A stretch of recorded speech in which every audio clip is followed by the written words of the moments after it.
ബംഗ്ലാദേശിനെതിരായ test പരമ്പരയിൽ കിടിലൻ ജയം നേടിയ ടീം ഇന്ത്യ T20 പരമ്പരയ്ക്ക് തയ്യാറെടുക്കുകയാണിപ്പോൾ. ടെസ്റ്റ് പരമ്പര തൂത്തുവാരിയ ആതിഥേയർ സമാന രീതിയിലുള്ള ഒരു വിജയമാണ് 3 മത്സര T20 പരമ്പരയിലും ലക്ഷ്യമിടുന്നത്. ഈ മാസം 6-നാണ് പരമ്പര ആരംഭിക്കുന്നത്. T20 പരമ്പരയ്ക്കുള്ള ടീമിനെ കഴിഞ്ഞയാഴ്ച ടീം ഇന്ത്യ പ്രഖ്യാപിച്ചിരുന്നു. സൂര്യകുമാർ യാദവാണ് ടീമിനെ നയിക്കുന്നത്. എന്നാൽ ടീം സെലക്ഷന്റെ കാര്യത്തിൽ ഇന്ത്യ ചില അബദ്ധങ്ങൾ കാണിച്ചെന്നതാണ് റിപ്പോർട്ടുകൾ പുറത്തുവരുന്നത്. ഇത് പരമ്പരയിൽ തിരിച്ചടിയാകുമോ എന്ന ആശങ്ക ആരാധകർക്കുണ്ട്. T20 ടീം സെലക്ഷനിൽ ഇന്ത്യ കാണിച്ച ചില പ്രധാന അബദ്ധങ്ങൾ നോക്കാം. അഭിഷേക് ശർമ്മ മാത്രമാണ് സ്പെഷ്യലിസ്റ്റ് ഓപ്പണറായി ബംഗ്ലാദേശ് T20ക്കുള്ള ഇന്ത്യൻ ടീമിൽ ഇടം പിടിച്ചിട്ടുള്ളത്.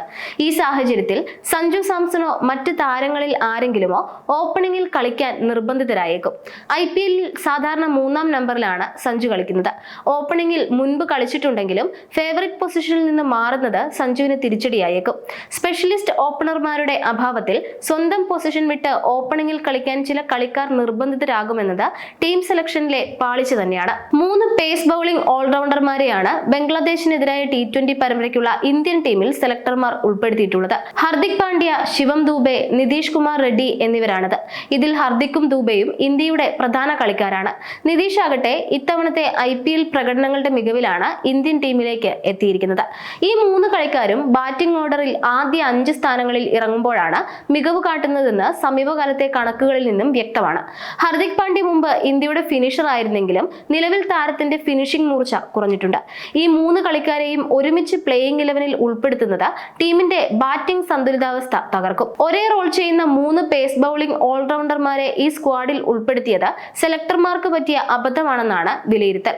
ഇറാനി ട്രോഫിയിൽ കളിക്കുന്ന ചില പ്രധാന കളിക്കാരെ ബംഗ്ലാദേശിനെതിരായ T20 പരമ്പരയ്ക്കുള്ള ഇന്ത്യൻ ടീമിൽ ഉൾപ്പെടുത്താതെ ഇരുന്നതും സെലക്ടർമാർ കാണിച്ച മണ്ടത്തരമാണ്. പ്രധാനമായും ഋതുരാജ് ഗെയ്ക്വാദ്, ധ്രുവ് ജൂറൽ എന്നിവർക്കാണ് ഇതുമൂലം പണി കിട്ടിയത്. ദേശീയ ടീമിലേക്ക് തിരഞ്ഞെടുക്കേണ്ട സമയത്ത് ആഭ്യന്തര ക്രിക്കറ്റിൽ കളിക്കാൻ ഇവരോട് നിർദ്ദേശിച്ചതും അബദ്ധ നീക്കമായി കണക്കാക്കപ്പെടുന്നുണ്ട്. ഋതുരാജ് ഗെയ്ക്വാദും ജിതേഷ് ശർമ്മയ്ക്ക് പകരം ധ്രുവ് ജൂറലും ബംഗ്ലാദേശിനെതിരായ T20 പരമ്പരയ്ക്കുള്ള ഇന്ത്യൻ ടീമിൽ സ്ഥാനം അർഹിച്ചിരുന്ന കളിക്കാരാണ്. ബംഗ്ലാദേശിനെതിരെ ടെസ്റ്റ് പരമ്പര 2-0 തൂത്തുവാരിയ ഇന്ത്യയുടെ തകർപ്പൻ പ്രകടനം ICC റാങ്കിങ്ങിലും പ്രതിഫലിച്ചിട്ടുണ്ട്. ബൗളർമാരിൽ ഇന്ത്യൻ പേസർ ജസ്പ്രീത് ബുംറയാണ് ലോകത്തെ 1-മൻ. അശ്വിനെ പിന്തള്ളിയാണ് ബുംറയുടെ കുതിപ്പ്. ബംഗ്ലാദേശിനെതിരായ 2-ാം ടെസ്റ്റിലെ മികച്ച പ്രകടനമാണ് ബുംറയെ ടെസ്റ്റ് ക്രിക്കറ്റിലെ 1-ാം നമ്പർ ബൗളറായി ഉയർത്തിയത്. ബുംറയ്ക്ക് 870 റേറ്റിംഗ് പോയിന്റ് ഉണ്ട്. അശ്വിനേക്കാൾ പോയിന്റ് കൂടുതലാണിത്. ബംഗ്ലാദേശിനെതിരായ 2-ാം ടെസ്റ്റിൽ ബുംറ 2 ഇന്നിംഗ്സുകളിലായി 6 വിക്കറ്റ് വീഴ്ത്തുകയുണ്ടായി. ഇതാണ് 1-ാം സ്ഥാനം വീണ്ടെടുക്കാൻ സഹായിച്ചത്. 6-ാം സ്ഥാനത്തുള്ള രവീന്ദ്ര ജഡേജയാണ് മികച്ച ടെസ്റ്റ് ബൗളർമാരുടെ പട്ടികയിൽ മുന്നിലുള്ള മറ്റൊരു ഇന്ത്യൻ താരം.